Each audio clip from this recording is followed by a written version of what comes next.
હવે નજર કરીએ અન્ય સમાચારો પર તો જૂનાગઢમાં દિવાળીની રાત્રે હત્યાની ઘટના સામે આવી છે।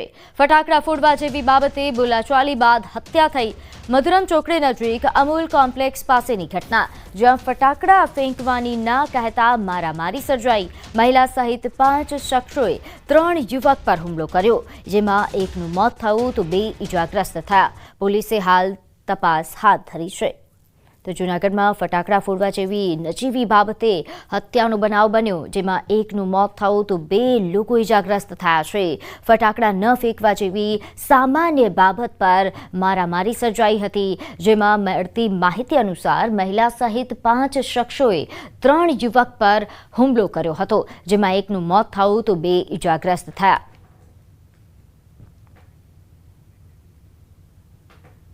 તો દિવાળીની રાત્રે જ રંગીલું રાજકોટ રક્ત રંજિત બન્યું। અહીં ફરી એકવાર હત્યાનો બનાવ સામે આવ્યો છે। આ ઉપરાંત રાજકોટમાં આપને જણાવી દઈએ કે આ પહેલા પણ આગનો બનાવ સામે આવ્યો હતો। દિવાળીના પર્વ પર રાજકોટ રક્ત રંજિત બન્યું। મોડી રાત્રે આંબેડકર નગર વિસ્તારમાં ટ્રિપલ મર્ડરની ઘટના બનતા સમગ્ર શહેરમાં ચકચાર મચી જવા પામી। રવિવારે મોડી રાત્રે જૂથ અથડામણ થઈ હતી। વાહન અડી જવા બાબતે સામાન્ય બોલાચાલીમાં ખૂની ખેલ ખેલાયો હતો।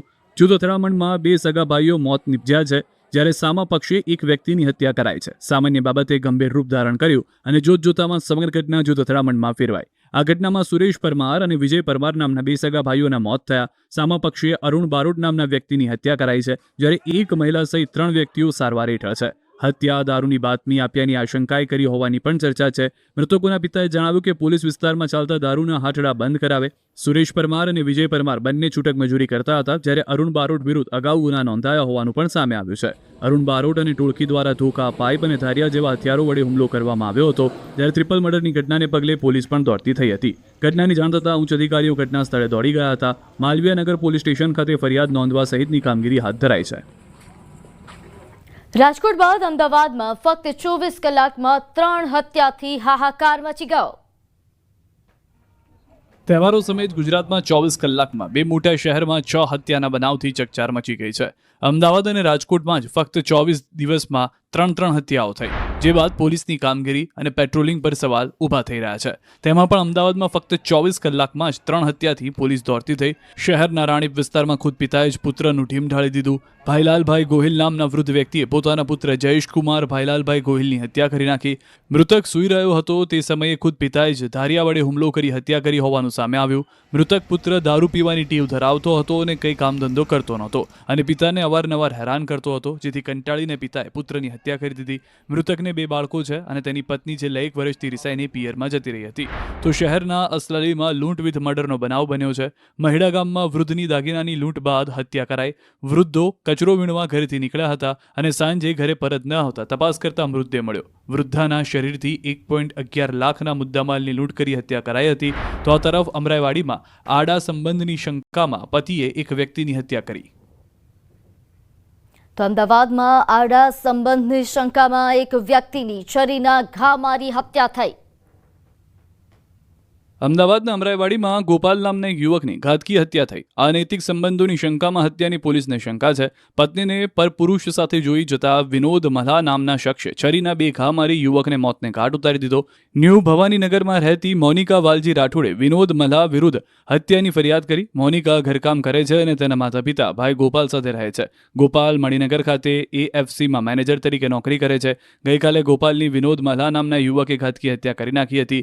ગોપાલ જ્યાં નોકરી કરે છે ત્યાં અમરાઈવાડી વિસ્તારમાં રહેતી નેહા મલ્હા પણ નોકરી કરે છે। ગોપાલ અને નેહા સારા મિત્રો હતા, જેના કારણે વિનોદના મનમાં અનેક શંકા ઊભી થઈ હતી। નેહા અને ગોપાલ બેસીને વાતો કરી રહ્યા હતા ત્યારે એકાએક વિનોદ આવી ગયો હતો। પત્નીને પરપુરુષ સાથે જોતાની સાથે જ વિનોદ ગુસ્સે ભરાયો। વિનોદે કોઈ પણ ચર્ચા કર્યા વગર ગોપાલ સાથે મારઝૂડ કરવાની શરૂ કરી દીધી હતી। નેહાએ વિનોદને રોકવાનો પ્રયાસ કર્યો, પરંતુ તે એટલો ગુસ્સામાં હતો કે તેણે કંટ્રોલ કરવો મુશ્કેલ હતો।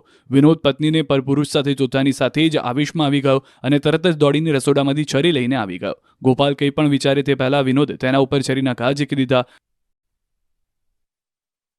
તો રાજકોટમાં 15 કલાકમાં 4 વ્યક્તિઓની હત્યાથી હાહાકાર મચ્યો।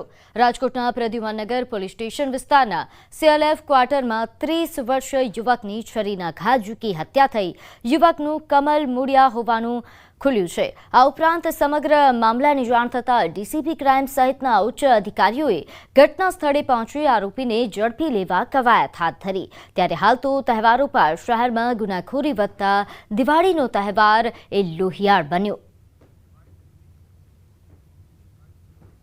જામ ટાવર ચોક પાસે એક હત્યાનો બનાવ બન્યો છે, જેમાં કમલ બિપિનભાઈ મુલિયાણા કરીને વ્યક્તિ છે, એની કોઈ અજાણ્યા શખ્સોએ છરી મારી અને હત્યા કરવાનું ધ્યાને આવેલું છે. અમારી તમામ ટીમ તાત્કાલિક સ્થળે પહોંચી ગઈ છે અને જે આરોપીઓ છે એને પકડવા માટે લોકલ પોલીસ સ્ટેશન, એલસીબી, ડીસીબીની ટીમો કાર્યરત છે. તો નવસારીમાં ફટાકડા મામલે ભાજપ અને કોંગ્રેસ સામસામે. વાંસદાના ઉનાઈ ગામે ફટાકડાની દુકાન બંધ કરાવવા ધારાસભ્ય અનંત પટેલ રસ્તા પર ઉતર્યા હતા. કોંગ્રેસ ધારાસભ્ય અનંત પટેલનો અપશબ્દો તેમજ બીભત્સ ઇશારો કરતો વિડીયો વાયરલ થયો છે. વાયરલ વિડીયો મામલે ભાજપે પ્રતિક્રિયા આપી. પ્રદેશ ભાજપના આદિજાતિ મોરચાના મહામંત્રી પિયુષ પટેલે કહ્યું કે દિવાળી સમયે સામાન્ય લોકોને ધંધા રોજગાર માટે મદદ કરવી જોઈએ, નહીં કે ધંધા બંધ કરાવવા જોઈએ. જો તમે ધારાસભ્ય છો તો તમે તમારી ગ્રાન્ટમાંથી એક ફાયર ફાઇટર કેમ નથી લાવી આપતા? જ્યારે તમે જાહેર જનતા માટે વિચારો છો તો વાંસદાથી ઉનાઈ રોડ જે બિસ્માર હાલતમાં છે તે તમને કેમ નથી દેખાતો?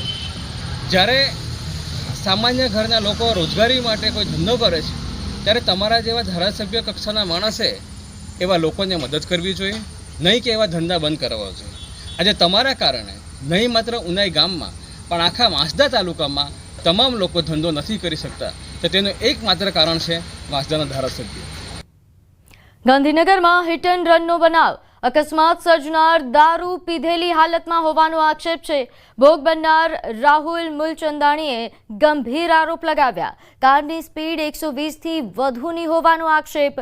કારમાંથી રાકેશ રાય નામની વ્યક્તિનું આઈ કાર્ડ મળી આવ્યું. કોઈ મહિલાએ પોલીસ સમક્ષ અકસ્માત પોતે કર્યાનું